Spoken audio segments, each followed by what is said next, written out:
Are there any cases that you can do both with OSSIX Plus, Volumax, and bone that might be cases that you otherwise could not do? With the Volumax, it's really changed the way we're treating the small dehiscence or fenestration type defects, or even areas of bone that is present but extremely thin, where normally we would use a particulate.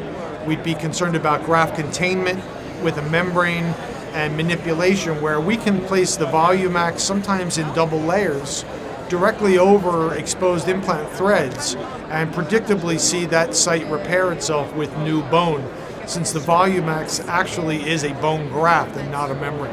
So you don't need additional particulate bone or allograft materials with it, so you would just use the Volumax? Right. In a small dehiscence type of defect, you typically don't need to place a particulate because the Volumax is serving as a bone graft, and you can lay it directly over where you want the bone to grow, and you don't have the issues of graft migration or movement of any of the particulate underneath your soft tissue.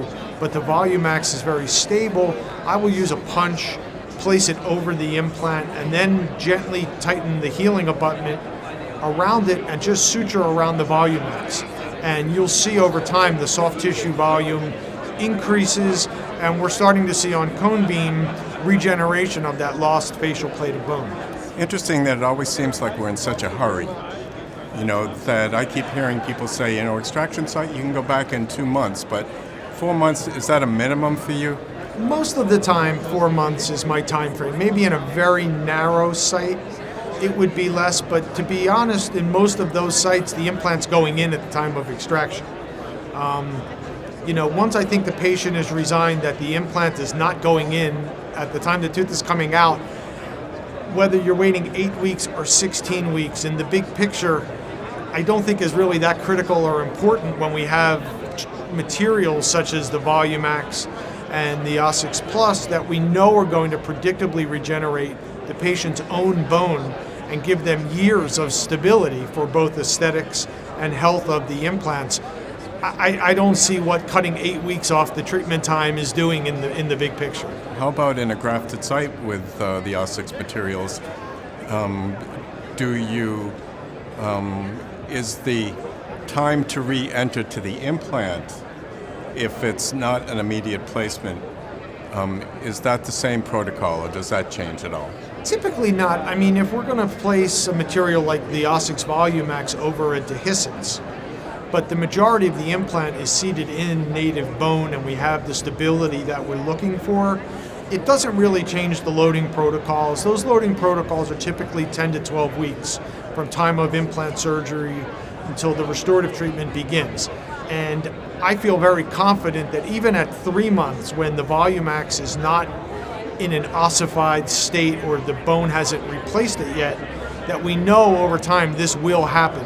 And so I don't slow down my restorative dentist from getting started within the normal 10 to 12 week time frame. And you know how long it takes for the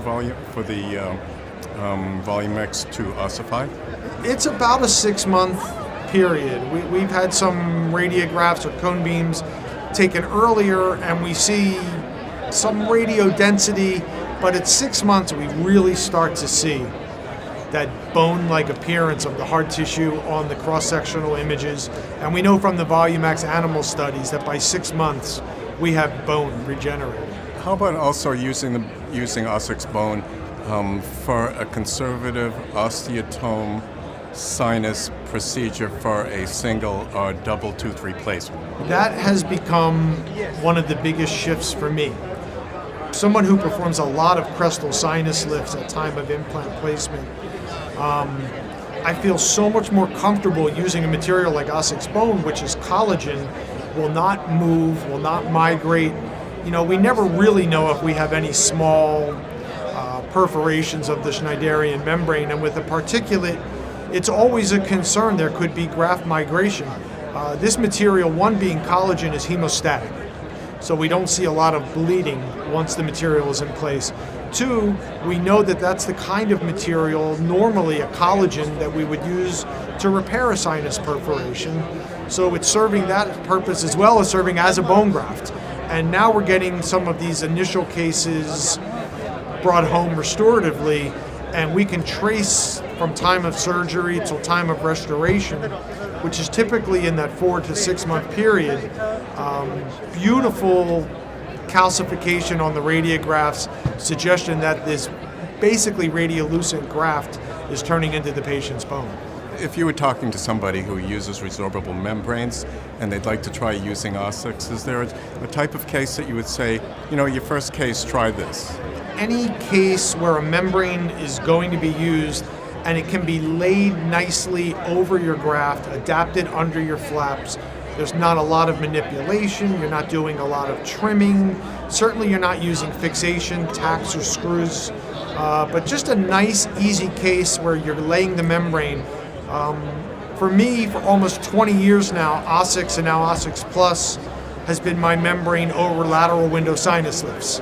It is the easiest material to use, and when you go back in, you have a white, chalky new window of bone over your osteotomy basically every time. And do you still suture the membrane in place? You basically don't want to suture the OSSIX membrane.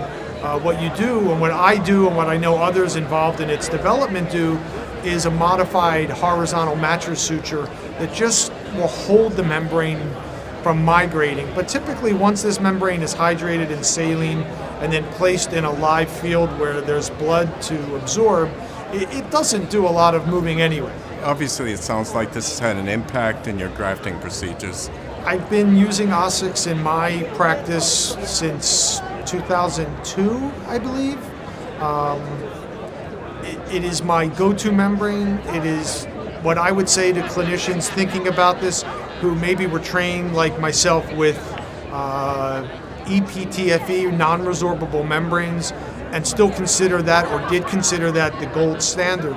That I would say if you want a resorbable membrane in sites that you absolutely have to grow bone, this is really the gold standard. Does it impact the thickness of soft tissue, or do you still do combined membranes if you want to increase the amount of connective tissue or keratinized tissue? The OSSIX Plus membrane does not affect the soft tissue thickness. Now the Volumax we're starting to see in procedures. I'm starting to use it in a procedure I call VoluShield, where we're placing it on the internal aspect of an immediate implant site and leaving it above that facial bone wall to the height of the soft tissue margin, that it seems like the soft tissue thickness is increasing as well. But this is very early on and we're still looking at this. But I think the Volumax has tremendous potential, not only to increase hard tissue volume, but soft tissue volume.